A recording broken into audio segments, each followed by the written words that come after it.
Hello and welcome to the Knit Girls. This is episode 514. I'm Laura, also known as Lala.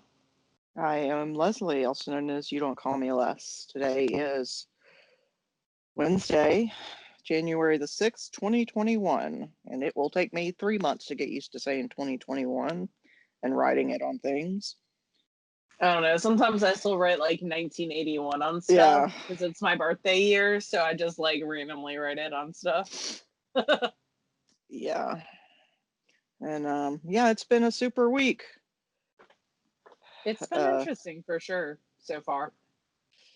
Laura's parents came to visit. They did. After they both did the requisite 14-day quarantine. Sure. Words are not great today. Sorry. Mine have not been either. But we'll make it work. But yeah, we're going to make it work. We're going to fail memorably. I mean, I feel like that's 2020 and 2021 in a nutshell, though. Like, you make it work. You do what you can. You're not always going to be successful. I mean, that's life. But you just got to do what you can. Yeah. So would you like to go first, or would you? Why don't you? Because I've really got one thing to talk about. So. Okay. And it's your favorite thing. I know.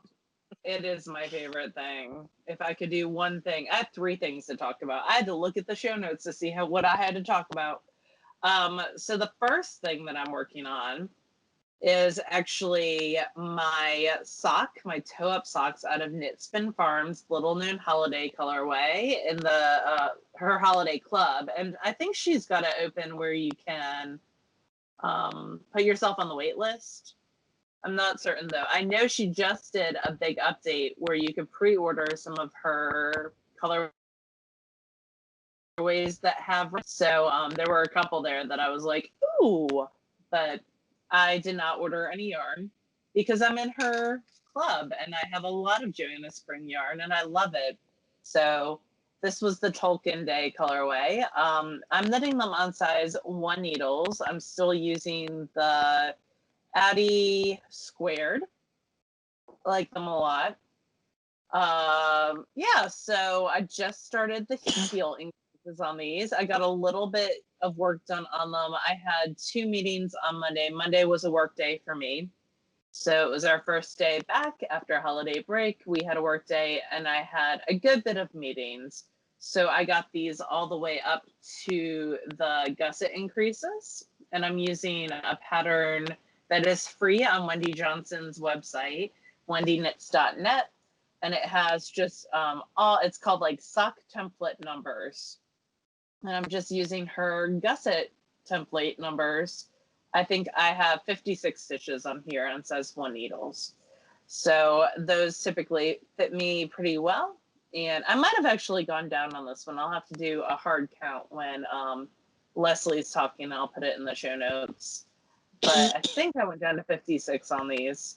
But yeah, so these are still on the needles. This is the second sock. The first sock looks like this. I'm kind of hoping to get these done tomorrow. We're going to see. Tomorrow I am spending my day issuing textbooks to VIP students. And we have an 8-hour window from, is it 8 hours? Let's see, 8:30 to 5 where people can come. That's a little bit more than 8 hours to pick up their textbooks. So, and it's around 100 students because it's just for 8th graders. They're the only ones who they get high school credits for their social studies class. So it switches from Mississippi studies to geography. So I just have to switch their textbooks and I plan on sitting and knitting and listening to an audiobook. Also, when I was in meetings, one of my coworkers put candy on the table. So I have secret hidden Snickers in my bag that these are in. Mini Snickers. It's very exciting. Snickers. Yeah, but like I couldn't eat them because I was wearing a mask. So they just went in my bag to save for later when I get really hungry. And the bag that I'm using is a Whimsy Stitches bag that I bought at SSK a couple years ago. It actually has a top that folds over, but it's folded to the inside now. This is one of his Pride Series bags, one of his Patchwork Pride Series bags. And then the second thing on the needles, which is almost done, it would be done, except I have to go grab some size 3 double points for it, and I haven't done that yet, is the little Fractal Spun baby hat. So this is part of a series that I'm doing. Jillian Marino, who's one of my favorite spinning teachers, if you ever can have the opportunity to take a class with her, and she is offering online classes through Stitches, I think next month. I would highly recommend it. She did a spin along this past spring where you divided your fiber braid 4 different ways, and I have been knitting up my samples. So this was split fractally, and then this one was spin as it comes. So those are very different, and it's really neat to see the differences between. I'm gonna steal, Leslie does these cute little tags, or maybe I'll just get some square tags and label them so I have them until an emergency baby shower situation happens where they have to go and leave my house. But the yarn, the fiber that I spun this into was superwash Cordale, which is one of my absolute favorite fiber bases to spin. And it was dyed by Into the World in their Moscow Mule colorway. So the third one of those is almost done. I do have a fourth one, but I don't think I have enough for a baby hat, so I have to kind of think about this one. I think I only have like 15 yards here, but it's like a chunky weight. So I need to kind of figure out what I want to do there. And then the last thing that I have on the needles is something that I think I've talked about once before, but I started knitting some Halloween socks back right before Halloween using a sock tube that I crinked on our Speedster sock machine. And the colorway is by Kirby Werby. It was an exclusive colorway that she did with a bag. I think it was I Ain't Afraid of No Ghost. It was a Ghostbuster themed colorway. So I picked that up, that tube up, and I ripped back, and I just started doing the ribbing on the second sock. I have the ribbing and the toe. I completed the toe this week, done on this first sock. Our sock machine does a 72 stitch tube, and then I actually rip back and pick up. One thing that I find super helpful when I first lay the tubes out, the machine does have a counter on it, so I make sure that they're the same count. But then I, when I go to rip back, I put these removable stitch markers in the same color. So these ones up here were like silver, and the ones at the bottom for the toe were gold, so that I don't accidentally rip back. And you can see how those would match up and knit it the wrong direction. And this is So, if you're concerned about them being perfect matches, right? Yeah. Okay. Yeah, I would say so. So this second one still needs the ribbing and the toe, and then both of them need the heel. And I'm knitting those on a size 0. Really, I should probably go down to 00 to get that to match the tension of the tube, but I'm not that invested in that.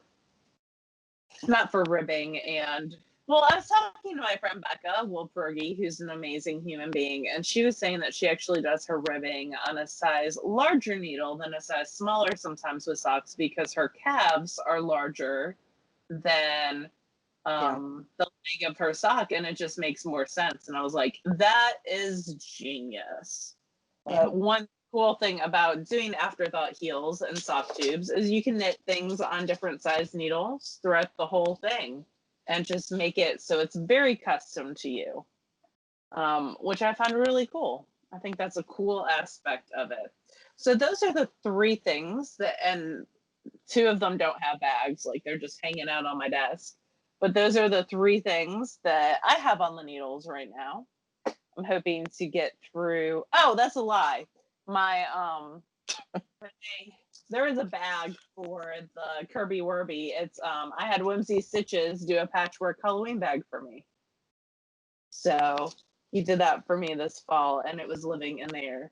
And the heel for that, I actually forgot, is going to be that purple, a plucky purple. So yeah, I'm still kind of on my kick of finishing things. and I am going to ride on that train as long as possible. So I'm going, and all these whips were on the couch. The couch has now been cleared off except for one like bag that has leftover worsted weights to knit baby hats out of.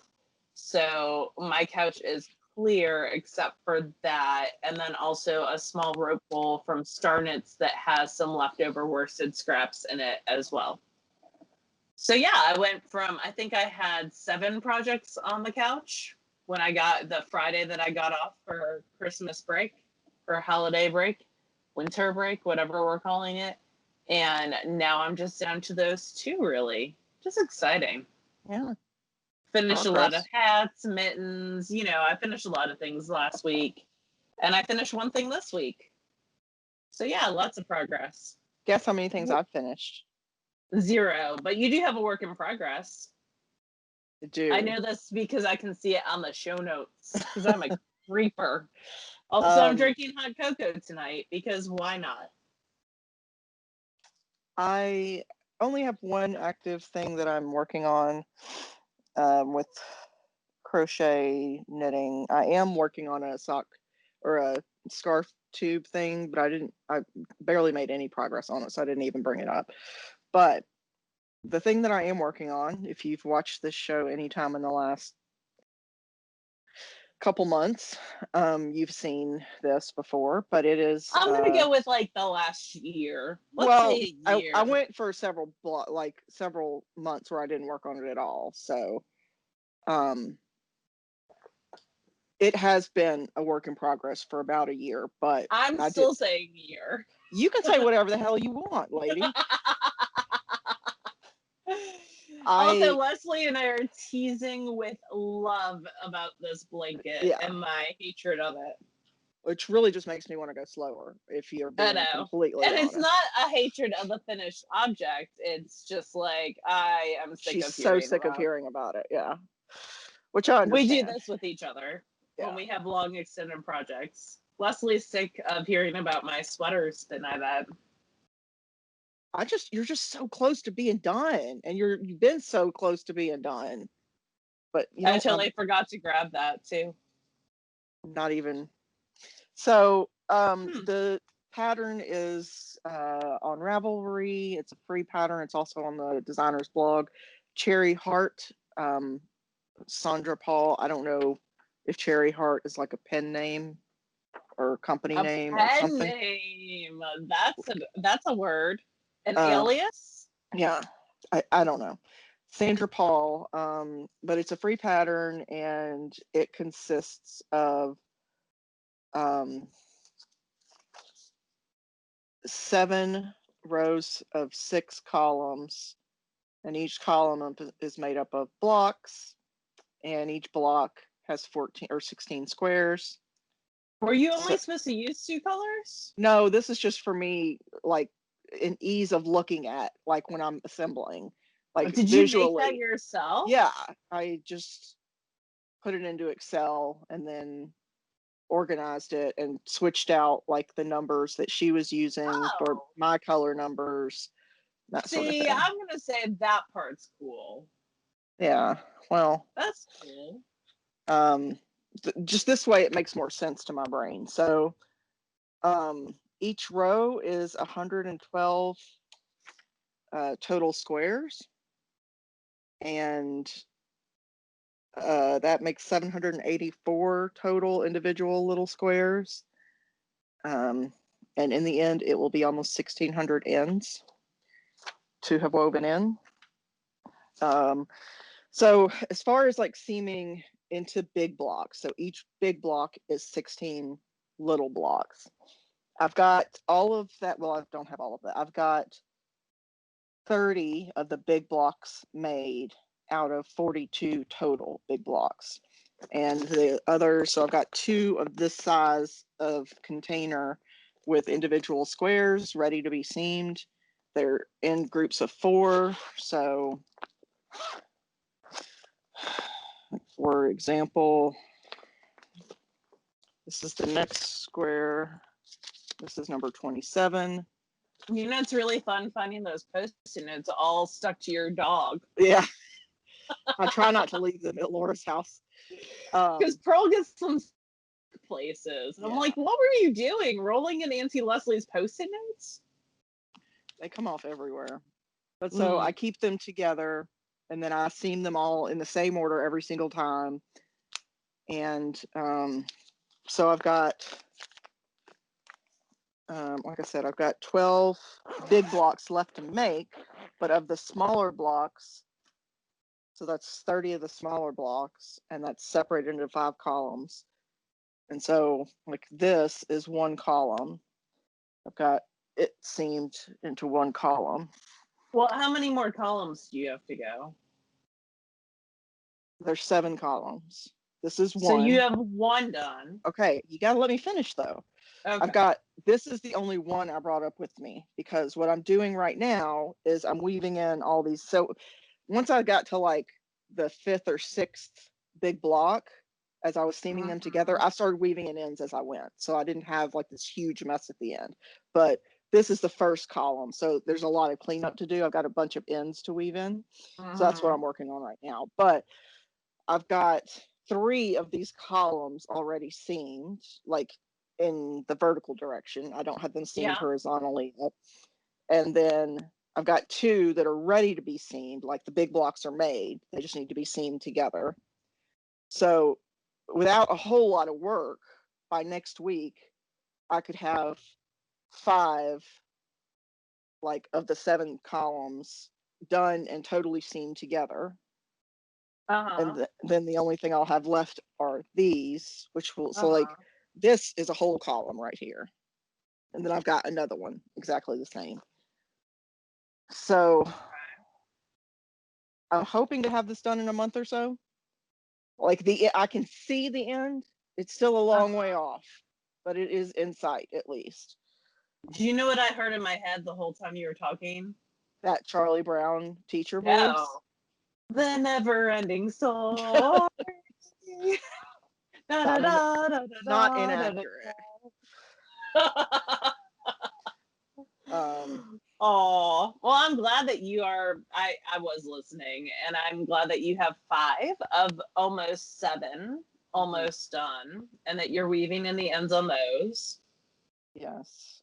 Good job, friend.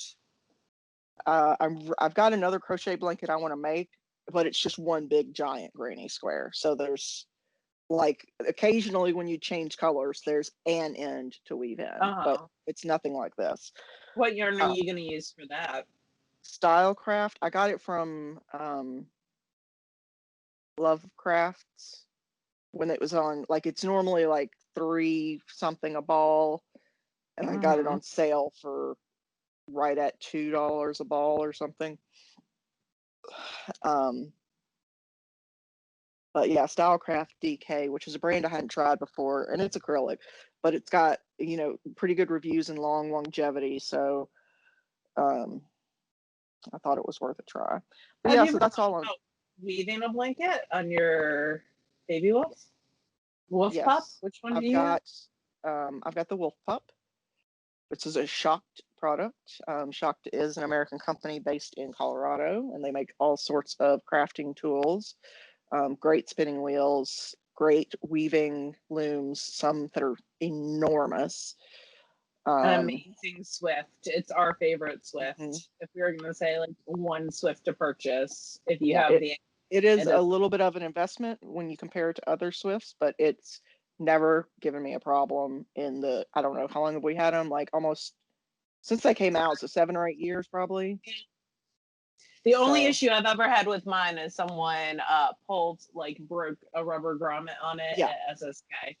And I got a replacement part from Shocked by calling them directly, and I think it was 40 cents. Yeah.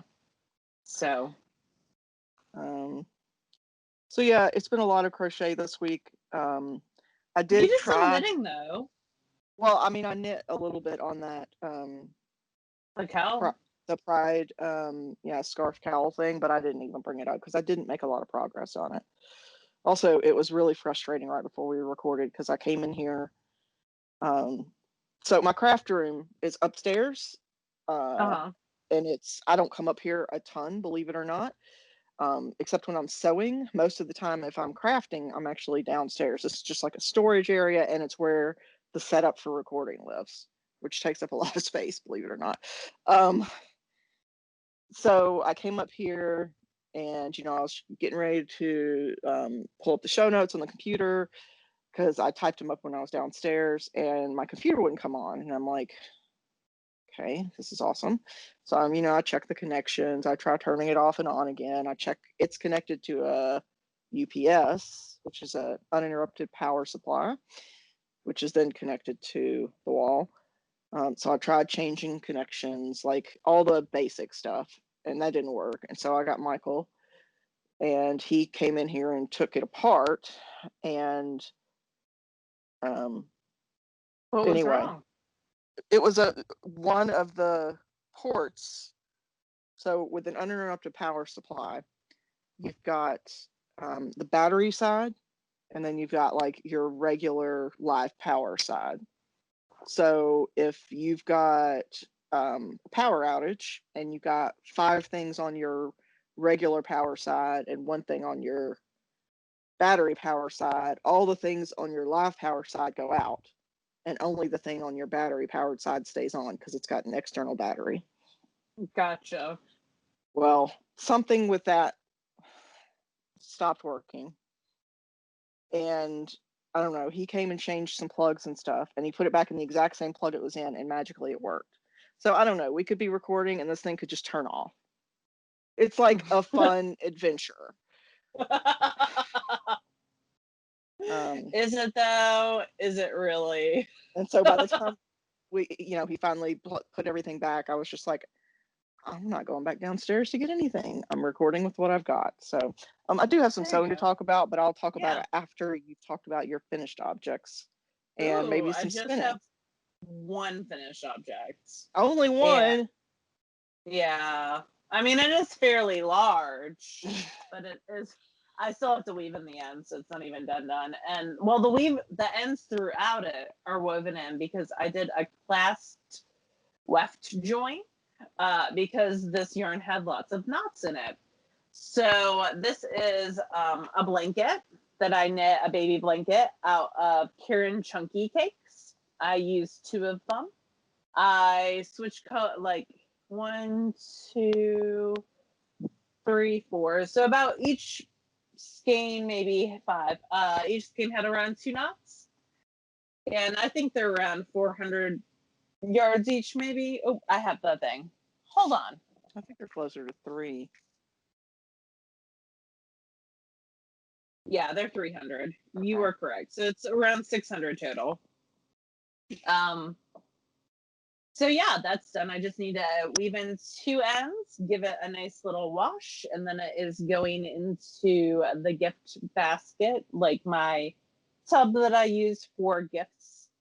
So it doesn't have a specific recipient. It does not. I have a coworker who's pregnant, but she is still in the early stages. So her due date is like April or May. So she doesn't know. She should know pretty soon. Yeah, pretty soon. But I already had this on the needles, so this is ready to go. I think I'm gonna take her a pumpkin hat tomorrow, though, just because I need some positivity in my life. So, I have like a 3 to 6 month size pumpkin hat, so I think I'm gonna take that to her tomorrow. I got her a board book yesterday. I just need some joy and celebration in my life. Yeah. So that is finally done. I just had cast on 85 stitches on size 10.5 needles, and I knit basically until you run out of yarn. And that is it for that. I do have a finished skein for spinning. I have tons of singles, but I will show you them as I apply them. Whenever that is. Whenever that occurs. So this is a really, really cool blend. It is from Covered Bridge Farm. I found them by looking, someone recommended them for fleeces. So I actually purchased a Romney fleece from them. And I And this came like late October, so I haven't washed that yet. That's next on the to-do list. They are a farm in Oregon, and they also sell roving. So I bought 4 ounces of Dorset Romney cross wool, and it's wool from Nana. It was $18 for the 4 ounces. I got 265 yards of a 2-ply woolen spun. So I spun this long draw, and it is super like squishy, and it smells like wool, even though it's been washed. Yeah, I And love it some just woolen makes spun me yarn. happy. I pulled out, and this is a book that I feel like everyone should own. Every knitter should own. It's called A Field Guide to Fleece. It is by Deb Robeson. It is a smaller version of the Fleece and Fiber source book. It basically is around 100 sheep breeds that we see commonly in the United States. And I just wanted to go back and really look up the Dorset breed, because I know a lot about Romney, but Dorset, look at that little sheep, I am not so familiar with. So one of the things that I really like about this is it talks about the best uses for this type of fiber. And it says Dorset down is great for making long wearing socks, mittens, hats, and everyday sweaters. Its finest fleeces are soft enough to wear against the skin. It does not easily felt. So I think I am going to make some mittens out of this. I have not made mittens for me or mitts for me for a while. And it's got a lot of loft and springiness, and because it won't felt that easily, and the Romney bit of it gives it a little bit of a sheen, I think that it will be super fun for mitts. So these are going to be some mitts for me. And it makes me happy. It's just a nice squishy fleece. I had it, I put it like, I folded it in half and put it over my ears to see if it would work for a hat, because that's just when you have a skein like this, you totally can do that. And well, with That's my your head size, tactile test right there. yeah. So I put it over my head when I don't have earphones, and I just let it sit there and see if it is soft enough to wear as a hat, or you could just put it around your neck. Some people, like Leslie, stuff a sample in their bra. It is what it is. You could also like just put your And then hand when through you it. like take your bra off to take a shower and you're like, why is there a square in there? Then you know it's soft enough because you completely forgot it was there. Yeah, you could put it like this and just do stuff. Not And that that's ever happened to me, because too weird. I feel like this is a story time episode. Anyway, so you can just kind of, with a skein, just kind of, or with a swatch, wear it around and see if the softness and crimp work for you. But I think these are definitely going to be some fingerless gloves for me. I was super happy with this farm. They sent me a Christmas card, which was very sweet. Aww. And this was the fleece and roving that went missing for over a month in the postal service. Like Oh, okay. they had mailed it like the beginning of October, and I didn't get it until Thanksgiving, I think. Didn't it go back So and forth a couple times? yeah, it went to like Oregon to Memphis, Oregon to Memphis. It was just like chilling, and then it didn't like, get scanned for 15 days, and I was like freaking out about it, because a fleece is a substantial investment, and it's not like a farmer can just be like, here's another fleece. Yeah. And small farms are sometimes not, doing super well, and animals have to be fed regardless. So I didn't want to be like, you should give me my money back. But luckily it all ended up okay. And it arrived, and I really want to start cleaning that fleece this weekend. We'll see. I also was doing something at work and did a paper cut across my entire finger, which is also the finger that I have to use to punch into work every morning to clock in and out, because we're on like a biometric clock that only uses one of our fingers. And so I have to take off a Band-Aid to clock in and out, and it's just super annoying, and I hate paper cuts, but I also don't want to deal with a dirty fleece with a cut on my finger. I feel like that's asking for like tetanus So I'm not going to do it. I'm probably not going to do it. So I'll wait a little bit. Also, the people who clock in after super you grumpy probably about it. aren't thrilled that they have to clock in after somebody who I took use a Lysol wipe. a Band-Aid off their finger. Yeah, well, I Lysol wipe it before and after I clock in because, well, it's alcohol wipe because I'm that person. But it is what it is. I think it's kind of weird that in a pandemic we still have to, everyone has to clock in and out on the same time clock. Like, yeah, like you have 100 people touching a surface, but whatever. Whatevs.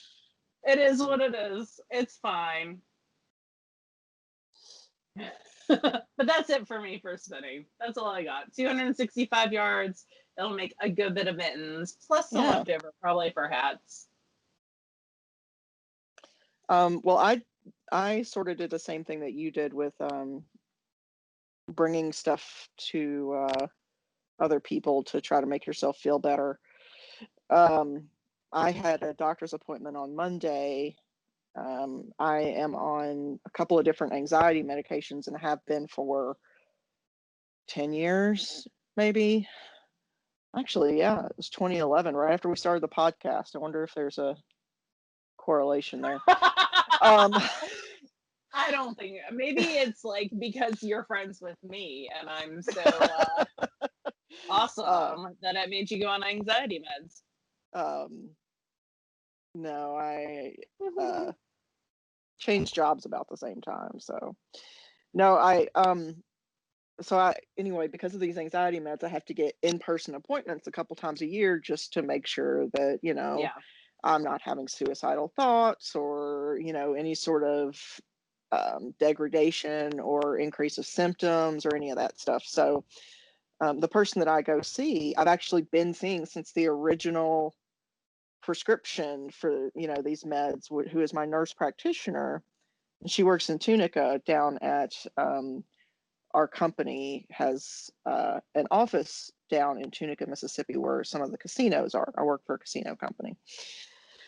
And so the lady that, I talked to, she's a nurse practitioner. She's been with us for 10 years. She sees Michael as well because we work for the same company. And I had made that garter stitch shawl with her in mind. What shawl was that? I just finished it. The Ambo O'Brien one. Yes? Celadon. Yeah, it was Celadon, but it was a modified version. Yes. So I only intended to take that, but the night before I thought, well, I've got all these shawls and hats and stuff, and I just keep taking them to the try it on room at SSK every year. But, they're not getting used, so why don't I just take a couple of them? So I went through my bag of stuff and picked out a couple of hats and a couple of other shawls to take with me and just let her pick, what she wanted. And right now there's only 2 people in their whole office. There's like the nurse who also does the admin work. Mm-hmm. And then there's the nurse practitioner who I see. So I let both of them just pick whatever they wanted. They're both very appreciative and, happy and complimentary, but neither one of them would take more than one hat and one shawl. And I was like, really, don't you have like family members who could use stuff? Please. Don't you need clothing? Yeah. But no, the nurse wanted the Lily Pilly. So she took that. That's a gorgeous one. And Melanie, my nurse practitioner, she took the Celadon and I don't remember which hat. A chunky brioche one. I love a chunky brioche hat. So I need to make another one of those because I gave away the one that I made to my mom for Mother's Day. A hand spun chunky brioche hat. There is nothing like that. But yeah, I gave her, it was out of Into the World in their heirloom vegetable colorway. What is your dog doing? That's not my dog. I mean, their dogs are in here because Michael's. Yes, this room is the bonus room, and there is a door that goes into the walk-in part of our attic, which has been converted into a server room, like with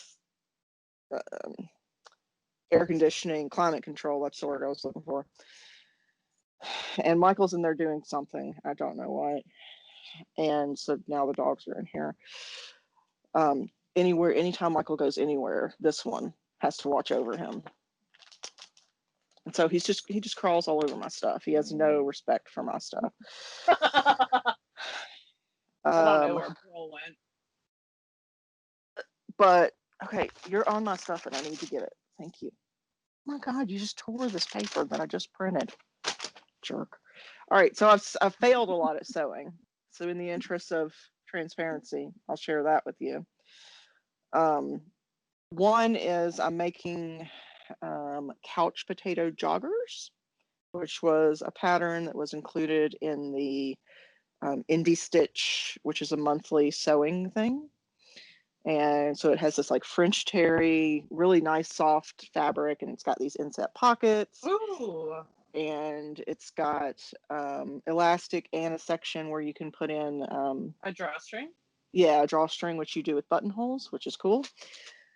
And I was serging all of this, and I was like, man, this is amazing. You know, it's with serger because it cuts off the extra, and so you end up with this like super nice, you know, perfect seam, and it makes me really happy. Pretty thick though, right? Well, on this, because there's several layers, yes. Yeah. Well, apparently there were too many layers, and I broke both needles on my serger. How much more do you have to go? This much. Oh, boo, that's sad. Like 8 inches. But you ordered more needles, right? I did, yeah. They should be here this weekend. You should order more needles. Well, I ordered 5, feel like you and should, I only need 2. I was like, you should probably keep like 6. Yeah. But you know, aside from that, they're done. It's got this elastic band at the foot, which I think I'll probably have to redo because it's really big. Like I think it's one of those things where it got graded up, but you know, your ankle doesn't really change that much in size in proportion to like your hips. See, so, I don't like a tight elastic band on my ankles. Well, this is like, I feel like this, I could fit my bicep around it. Like it's really large. So, I mean, I'll try it on first. Yeah. Dude, that's loud. If he could hear me, he would know. Yeah, he's got his like headphones on, I'm sure. I'm going to kill him. Well, now you've put it on a podcast. So let's not do that anytime recently. Other thing I've been working on is a pattern that mimics an item that I wear in real life all the time. It's called a Versa Cami, and I usually buy these from Duluth Trading, but they're basically like tank tops with a built-in shelf bra. So it's got like this extra fabric section and then elastic at the bottom. And I put in wider, like thicker elastic because it's usually just like a 1-inch fold-over elastic. And I have large boobs, so I need something a little stronger than that. Yeah. This project has fought me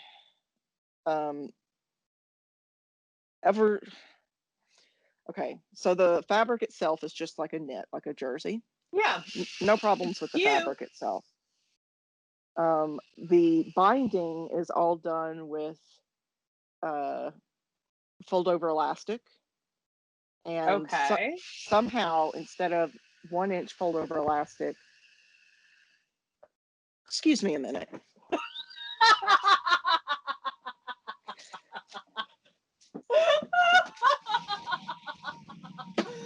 Dude, I'm recording and that's super loud.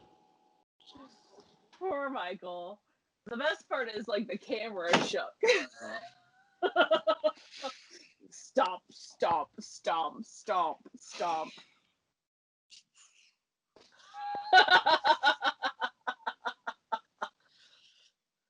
You know, our first couple of years of podcasting, we would have cut that out. Nope. Welcome to real life, y'all.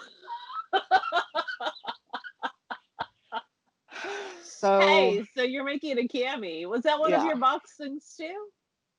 no. Okay. This is from Stitch Upon a Time, and you're supposed to use 1-inch fold over elastic, and somehow I ended up with 5/8 inch fold over elastic, which I don't know how many of you are good enough at math, but that's basically half the size. And so I was fighting it the whole time, trying to get the layers sandwiched between this and it not move at the same time. And you've got the fabric, which you don't need to stretch, but the binding, which you do need to stretch a little bit. And I had to pick it out. Like you did a good job. Well, if you don't look too close. Did you not realize that that was what had happened? No. Until and then like I've picked it out a couple times and redone it and done basting stitches in some places, and that helped immensely. But then there's still several places where like I missed a layer when I was sewing it together. There's could you do like hand sew fix it? I could. Not gonna lie, by like the third time I screwed it up, I basically just wanted to get the big scissors out. I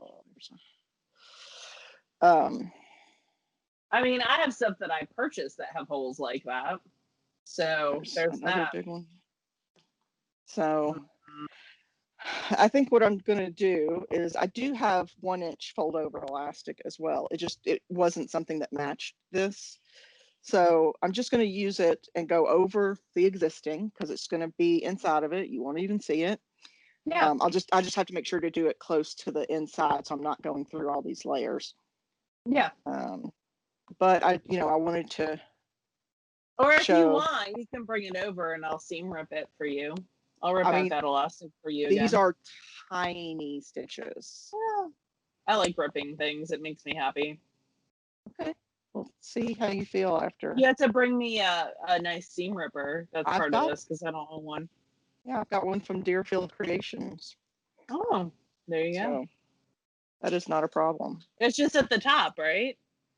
It's all the way around the top. Yeah, but yes. That's fine.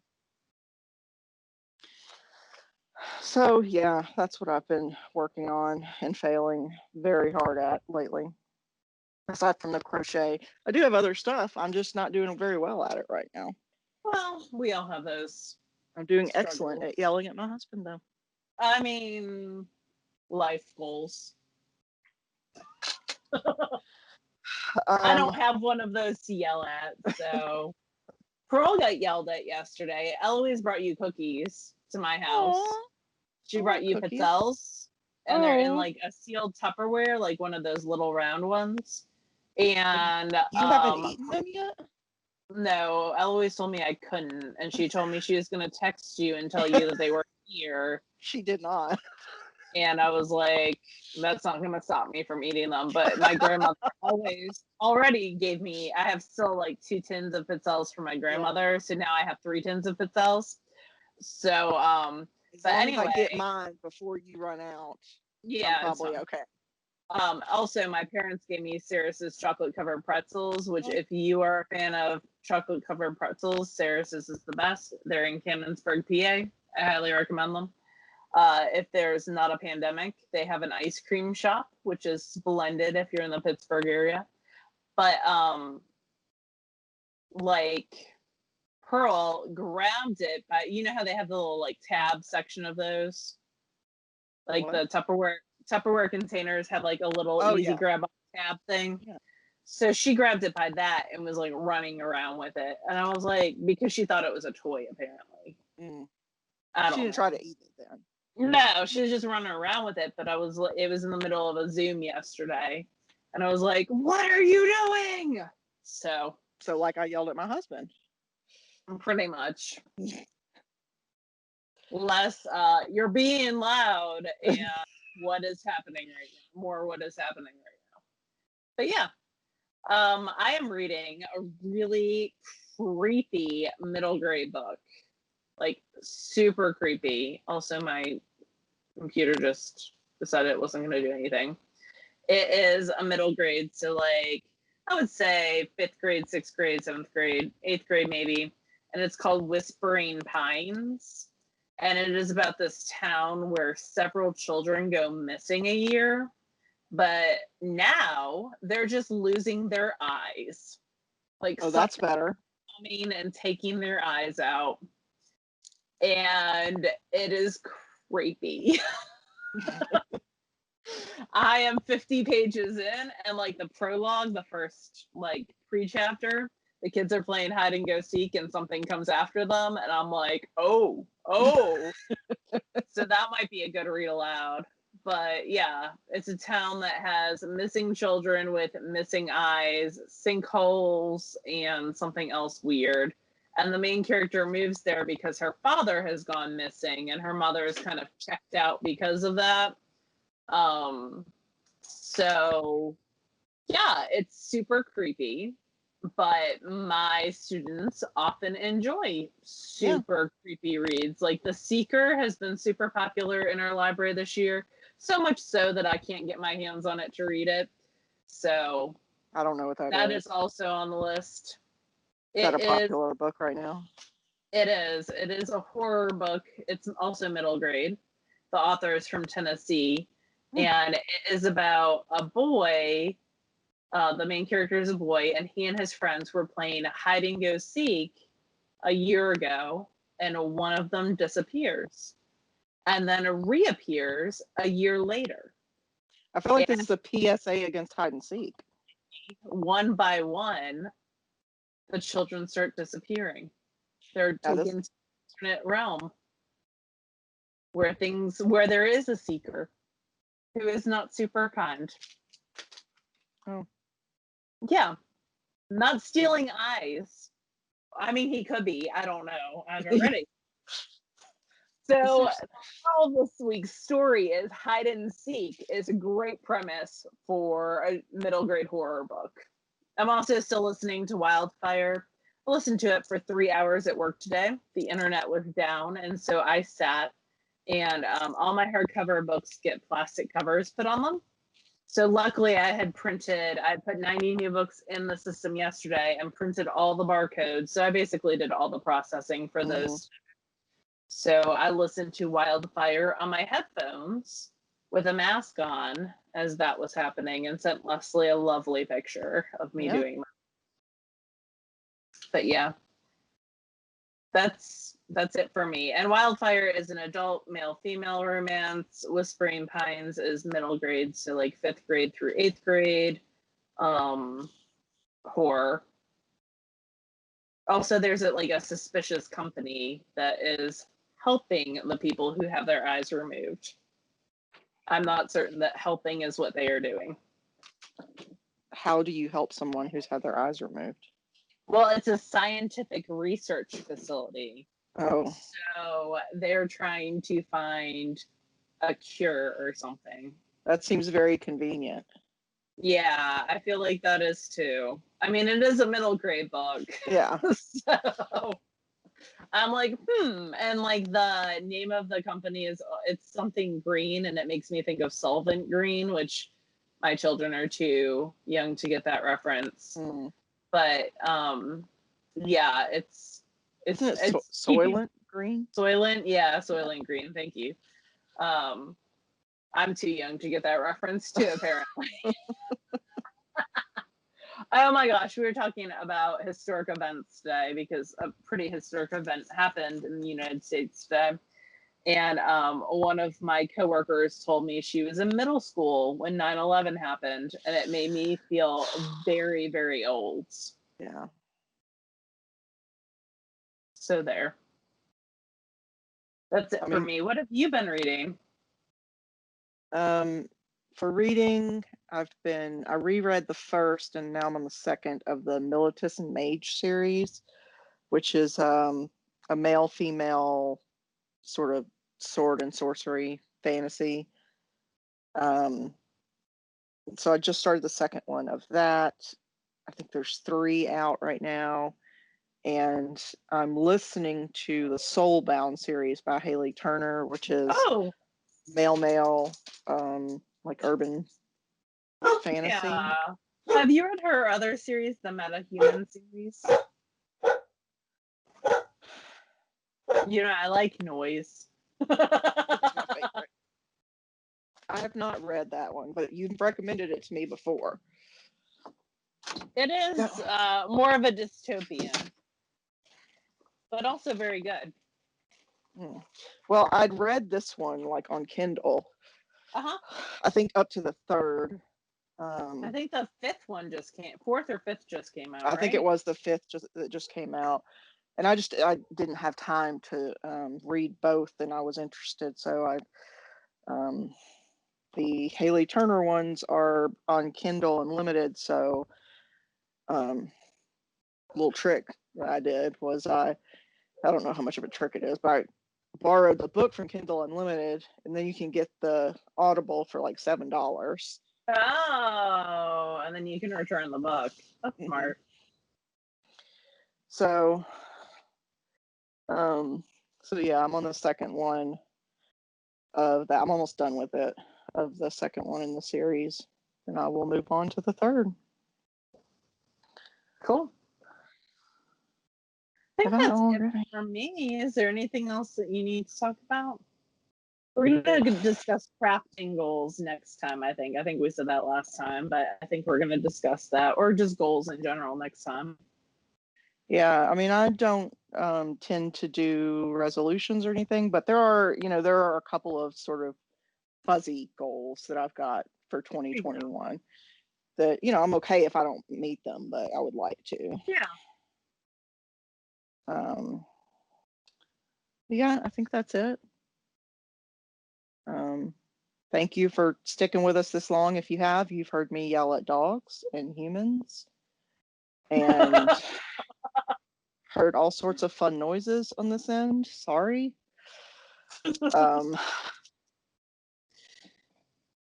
Yeah, that's all I've got. All right. Well, y'all have a good rest of your week /night /whatever. We will see you next week. Leslie and I are going to discuss our Patreon events for this month. I really want to, for the fail along, there's a Play-Doh sheep and you give it a haircut. And I'm super into this. So that's what I want to do for the fail along. And it comes with like a little cookie cutter thing and multiple Play-Doh colors, and I'm into it. So Leslie and I have to work out a time that will work for that. Not next week for me, because apparently basketball is still a thing that's happening. So that's happening this week. Yeah. I mean, that definitely should be occurring right now. Yeah. I think we're going to end before I fully get up and reside myself on a soapbox. So, all right. Like Laura said, you guys have a great week, and we'll talk to you again next week. Bye y'all.